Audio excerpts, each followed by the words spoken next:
Do you find yourself constantly worrying about your relationship? Do you frequently question whether or not your partner loves you or worry that he might get bored of you and leave you? Are you sometimes hiding how you really feel to avoid causing problems? If so, you could be suffering from relationship anxiety, and that could spell doom for your relationship. But don't worry, because in this video, I'm going to share 4 powerful tips that will help you to overcome your relationship anxiety so that you can finally enjoy the relationship you deserve. Don't go anywhere, because we're starting right now. Hi there, I'm psychologist and relationship coach Dr. Antonio Borrello. This channel is all about helping you build great relationships so you can grow happy together. So if you want to make your love life the best part of your life, start now by hitting the subscribe button and the bell notification so you aren't missing anything.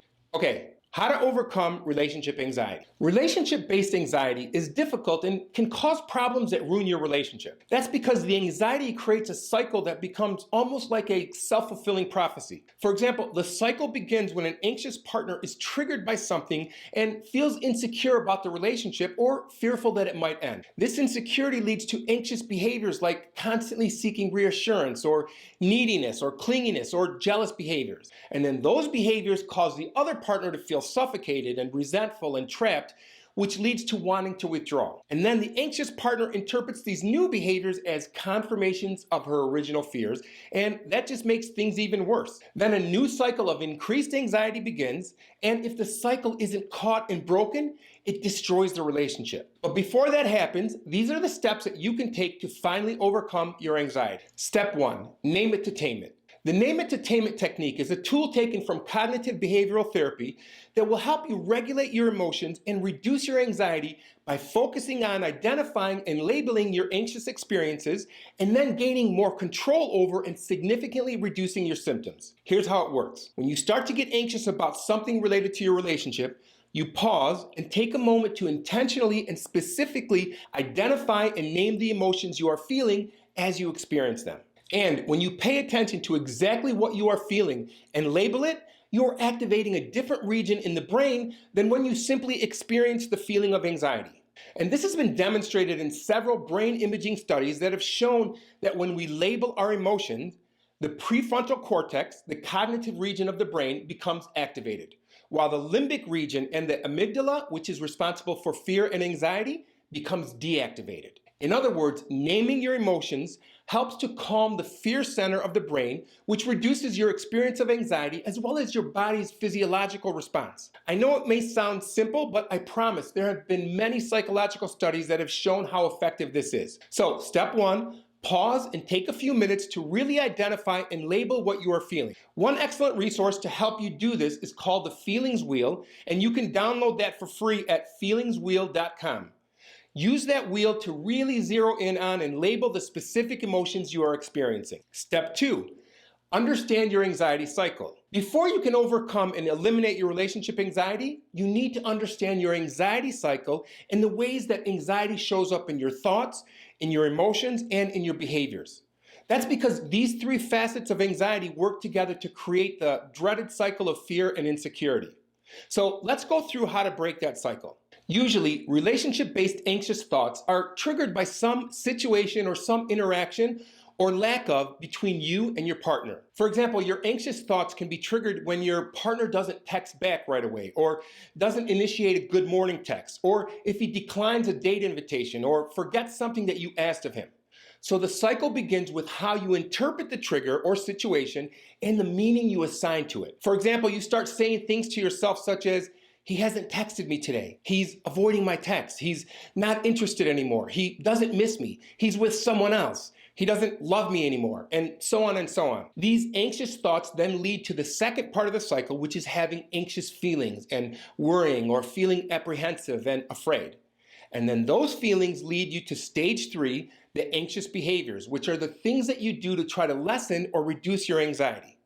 For example, you might excessively seek reassurance directly from your partner by asking him, "Do you still love me? Do you still care about me? Are you going to break up with me?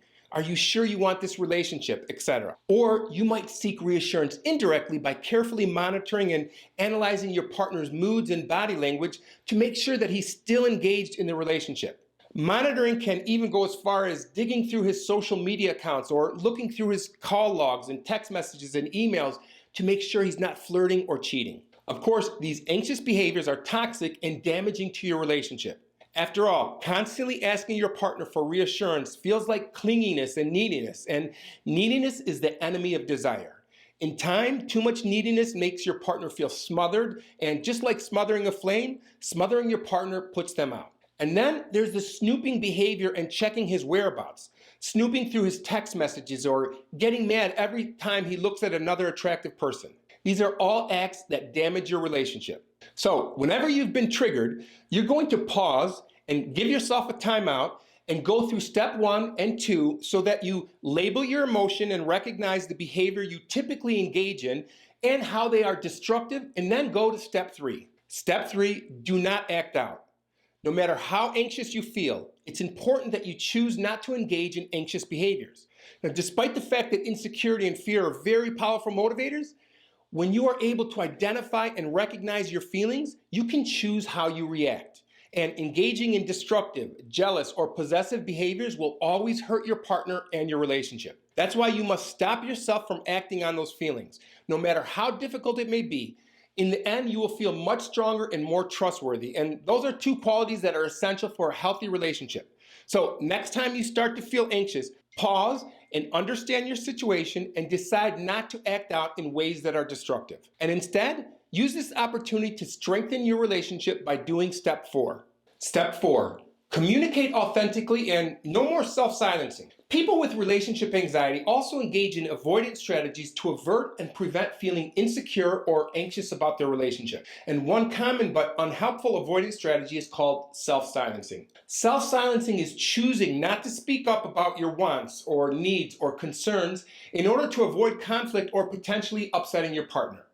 So you might do this by suppressing your true feelings or hiding your authentic self or putting on a persona that you think will be more pleasing to your partner. Again, self-silencing stems from insecurity and fear of rejection, or fear that you are not good enough or smart enough or pretty enough or successful enough. The fear is that if your partner really knew you, they would realize that you are not worthy of their love and attention. And as a result, you stay quiet, hoping that by doing so, you can keep the relationship going.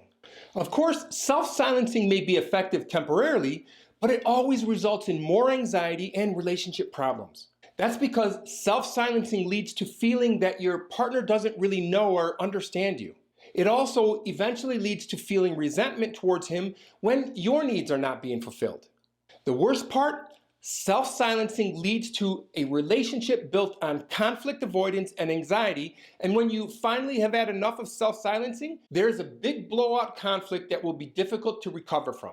Again, it's just not sustainable in the long run. So, how do you stop yourself from self-silencing when you're insecure and afraid of rejection? Well, you choose to communicate authentically with your partner. Here's an example of what to do. When your anxiety has been triggered and you have that familiar but dreaded feeling where you are flooded with negative emotions, you're going to take a time out and start with step 1, identifying and naming your experience and what you're feeling. Then step 2 is to understand what you would normally do in this situation to reduce your anxiety. So you're going to recognize what those protest or acting out behaviors would have been. For example, perhaps you have the urge to text or call him like crazy, or become convinced and accuse him of cheating. When you recognize and understand your prior behavior, you choose instead to not act out. Remember, this is your anxiety being triggered, but that doesn't mean that you have to act on it. So take some time to calm yourself so that you can choose a healthy response. And that healthy response is that you are going to effectively communicate your experience, feelings, and needs in a genuine and honest way without resorting to attacks or defensiveness. So, for example, you might say something like this: I need to feel confident and connected in this relationship. And when you don't call and check on me, I miss you a lot and feel insecure. So you're going to express your needs in an assertive and non-apologetic way. You're going to assertively state what your needs are without apologizing for having them. They are your feelings and they are valid. And when you communicate your experience and feelings authentically and effectively, You then step back and see what your partner does. And this is the most important point and key to recovering from relationship anxiety. You see, when you effectively communicate your needs and feelings to your partner in a genuine and honest way, you're giving him the opportunity to show you how much he cares. Effectively communicating your feelings and experiences allows you to immediately judge how important your well-being is to him. So, as you're communicating a need with him, ask yourself these questions. Does he try to understand your concerns? Does he take your concerns seriously? Or does he try to invalidate your feelings? Or does he belittle you or make you feel stupid for having those feelings? Is he acting defensive or is he really trying to find ways to be helpful? If he's responsive and genuinely concerned about your happiness and helping to reassure you, it's likely you're in a relationship with a man with a secure attachment style. And that's a great thing because you will feel so relieved by knowing how strongly he feels about you. And this conversation will also strengthen the trust and bond between you. In fact, being in a relationship with a securely attached person will raise your level of security. And by strengthening your relationship, you weaken anxiety's grasp, and then you both win. On the other hand, if you express your feelings and your needs and your man tries to evade them or acts defensively or makes you feel foolish or needy, then you should see this as a huge red flag of problems to come. It may be time to reevaluate the relationship. And also, in extreme cases, your partner may even intentionally distort or deny what happened to make you feel like what you're seeing or feeling isn't real or didn't happen that way.